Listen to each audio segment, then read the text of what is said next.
Good morning बच्चों। आज हम कक्षा 4 की हिंदी पाठ्य पुस्तक नीलमणि का पाठ 6 संगीतकार तानसेन का अध्ययन करेंगे। संगीतकार तानसेन की एक जीवनी है और जीवनी क्या होती है इसके बारे में मैं पहले आपको बता देती हूँ। जीवनी क्या होती है? किसी व्यक्ति के जीवन का चरित्र चित्रण करना, अर्थात किसी व्यक्ति विशेष के संपूर्ण जीवन वृत्तांत को जीवनी कहते हैं। समझ में आया क्या होता है जीवनी? कि किसी व्यक्ति विशेष, कोई विशेष व्यक्ति है, उसके जीवन का चरित्र का वर्णन करना, ठीक है। उनके जीवन के जो वृत्तांत होते हैं उसमें से किसी भी पार्ट को ले लेना, उसके किसी हिस्से को लेना ही जीवनी कहलाती है, ठीक है। जीवनी का अंग्रेजी अर्थ बायोग्राफी है। हम कहते हैं ना किसी की बायोग्राफी पर पिक्चर बनी है तो उसके जीवनी पर आधारित ही होती है।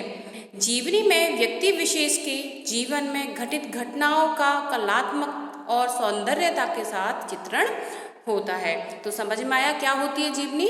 कि व्यक्ति के जीवन का चरित्र चित्रण करना, अर्थात किसी व्यक्ति विशेष के संपूर्ण जीवन वृत्तांत को जीवनी कहते हैं, ठीक है।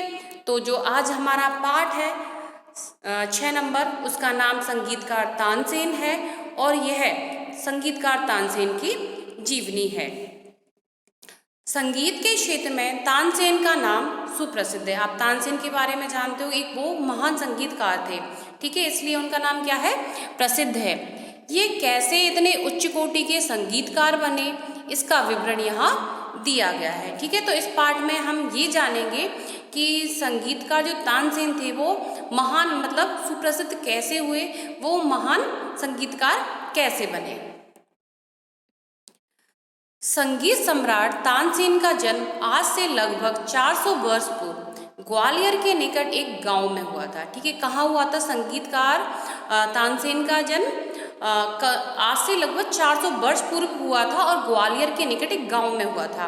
इनके बचपन का नाम राम प्रसाद था, ठीक है। संगीतकार तानसेन इनका बाद में हुआ और बचपन में इनका नाम क्या था? राम प्रसाद था।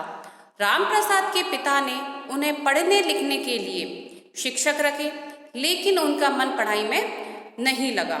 वह अपने मित्रों के साथ समीप के जंगल में चले जाते और पशु पक्षियों की आवाज़ों की नकल करते रहते थे। अब क्या था, जो राम प्रसाद के पिताजी थे उन्होंने राम प्रसाद को पढ़ने लिखने के लिए उनके लिए शिक्षक रखे घर पर बुलाने के लिए, किंतु राम प्रसाद का जो मन था वह पढ़ाई में नहीं लगता था। तो वो क्या करते थे, अपने मित्रों के साथ जो समीप में जंगल था उसमें चले जाते और वहाँ जो पशु पक्षी थे उनकी आवाज़ों की नकल किया करते थे। एक दिन की बात है, प्रसिद्ध संगीत गुरु हरिदास कुछ गायकों के साथ एक जंगल में से गुजर रहे थे। तो आगे की जो कहानी है वो एक घटना पर आधारित है कि जो घटना है उस दिन की, तो क्या था, प्रसिद्ध जो संगीत गुरु कौन थे? हरिदास जी थे। वे कुछ गायकों के साथ तो जंगल से गुजर रहे थे।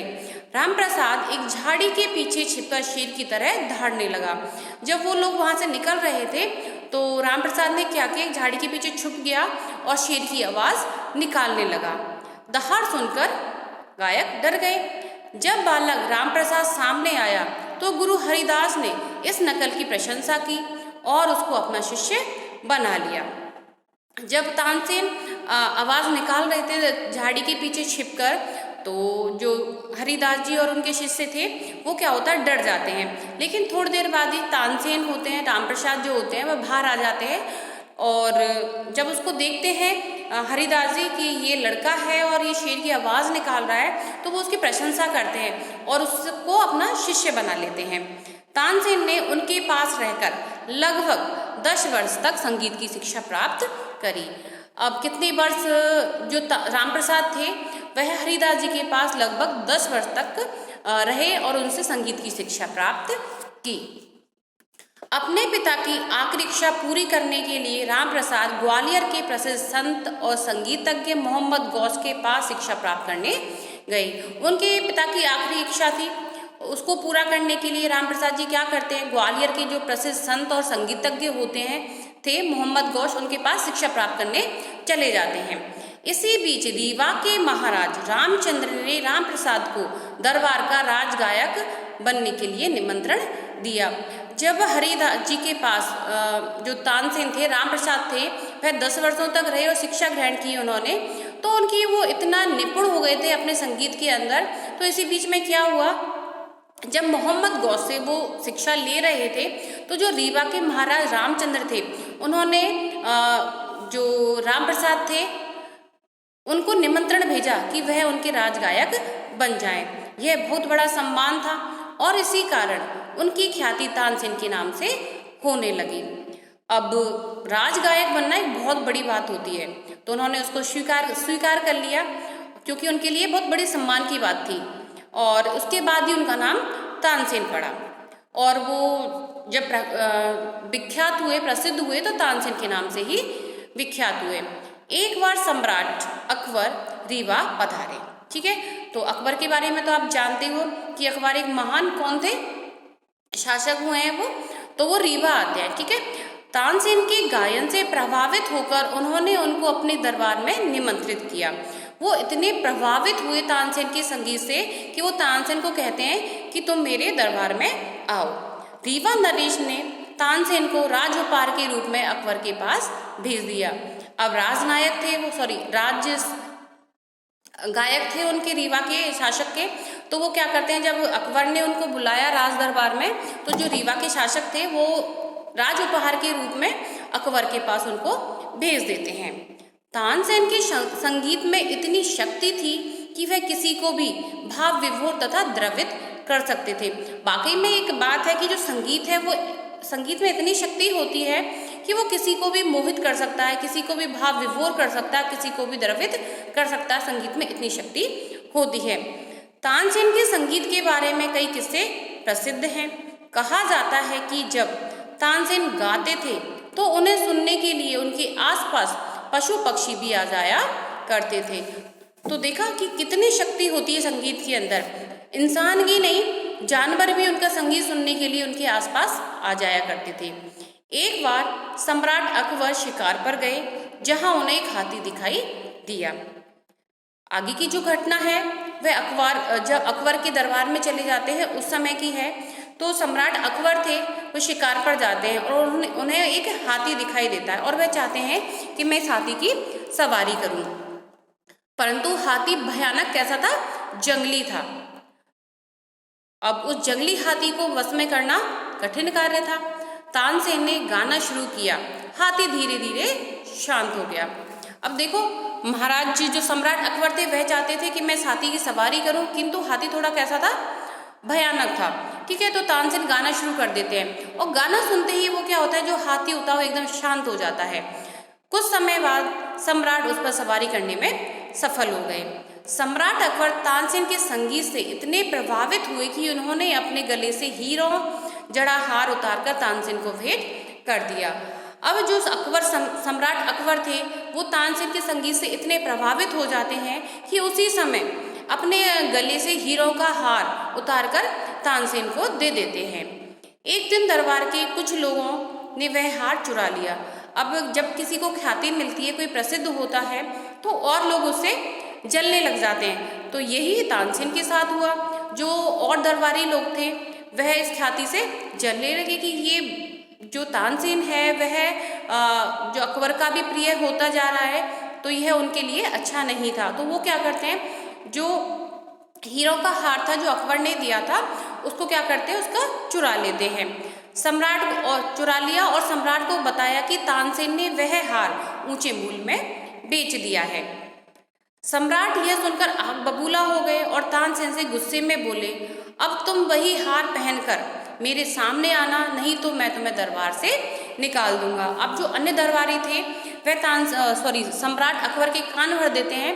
पहले तो चोरी कर लेते हैं उस हीरो के हार को, फिर उनके कान भर देते हैं कि ना तानसेन ने तो वह जो हीरो का हार था जो आपने दिया था उसको ना बाजार में ऊंचे मूल्य पर बेच दिया है। अब जो अकबर सम्राट जब ये सुनते हैं तो आग बबूला हो जाते हैं और वो क्या कहते हैं, तानसेन को कहते हैं कि अब दरबार में तुम वही हीरो का हार पहन के आओगे, यदि तुम नहीं आए तो मैं तुमको अपने दरबार से निकाल दूंगा। तानसेन परेशान होकर रामचंद्र जी के पास सहायता के लिए गए। उन्होंने तानसेन को रत्न जड़ित पादुकाएं उपहार स्वरूप दी। अब तानसेन परेशान हो गया तो वो रामचंद्र जी के पास जाते हैं सहायता के लिए। तो वो क्या करते हैं कि उन्होंने तानसेन को रत्न जड़ित पादुकाएं देते हैं। तानसेन ने सम्राट अकबर के सामने पादुकाएं रखकर कहा, जहां पना कृपया इनमें से हीरे निकाल लीजिए और मुझे क्षमा कर दीजिए। अब उसके पास हीरों का हार तो था नहीं क्योंकि वह चोरी हो गया था। तो वो क्या करते हैं, जो रामचंद्र जी ने रत्न जड़ित उनको पादुकाएं दी थी उसको ले जाकर अकबर के सामने रख देते हैं और कहते हैं कि जहाँ पना ये पादुका हैं उनमें जो हीरे लगे हुए हैं उनको निकाल लीजिए और मुझे क्षमा कर दीजिए। सम्राट ने भांप लिया कि उन्होंने तानसेन के प्रति अन्याय किया है। वे बोले, तुम्हारा संगीत हीरे जवाहरातों से कहीं गुना कीमती है। तुम राज संगीतक के रूप में दरबार में फिर से लौट सकते हो। जब संगीतकार तानसेन ने कहा कि मेरे पास नहीं है तो आप इसमें से जो हीरे हैं उनको निकाल लीजिए और मुझे क्षमा कर दीजिए, तो सम्राट अकबर को एहसास हो जाता है कि मैंने तानसेन के साथ सही नहीं किया, मेरे कान भरे गए हैं, लोगों ने इसके साथ गलत किया है। तो वो कहते हैं कि तुम्हारे संगीत की कीमत इन हीरे मोतियों से गुना कीमती है, कई गुना कीमती है, तो तुम मेरे राज संगीतक के रूप में वापस क्या कहते हैं दरबार में लौट सकते हो। तानसेन केवल संगीतकार ही नहीं अपितु एक अच्छे कवि भी थे। उन्होंने अपने संगीत के लिए नए नए रागों की रचना की। ग्वालियर में हर साल तानसेन की समाधि पर संगीत समारोह आयोजित किया जाता है। देश भर के संगीतज्ञ इसमें भाग लेकर तानसेन को अपनी श्रद्धांजलि अर्पित करते हैं और तानसेन का संगीत अमर है। ठीक है, तानसेन का संगीत आज भी अमर है। जब लोग उनको सुनते हैं, उनकी जो विधाएं थी, उनके जो प्रकार थे, जो उन्होंने क्या कहते हैं उनकी जो राग होते हैं उनको जब बजाते हैं तो उनको कुछ उसका एहसास कुछ अलग ही होता है। तो बच्चों पाठ यहीं समाप्त हो जाता है। अब आते हैं शब्दार्थ। पहला है प्रशंसा। प्रशंसा क्या होता है? बड़ाई करना। संगीतज्ञ संगीत विद्या जानने वाला। निमंत्रण न्योता या बुलावा। भाव विभोर भाव में मग। आग बबूला हो जाना, बहुत क्रोधित होना। रत्न जड़ित रत्नों से जड़ित। क्षमा माफ। संगीतकार संगीत की रचना करने वाला। समाधि किसी की जब हम याद में कोई स्मारक बनाते हैं वह समाधि कहलाता है, तो इसका मतलब स्मारक। ख्याति प्रसिद्धि। भेंट उपहार, इसको हम कहते हैं गिफ्ट। पादुकाएं खड़ाऊ या जूतियां। अर्पित करना सम्मान से दिया हुआ। तो बच्चों आपका पाठ यही समाप्त हो जाता है। आपका जो वर्क है वो PDF के जरिए आएगा और उसको अपनी कॉपी में सुंदर एंड स्वच्छ राइटिंग में लिखना है। साथ ही साथ अपने इस वर्क को याद भी करना है।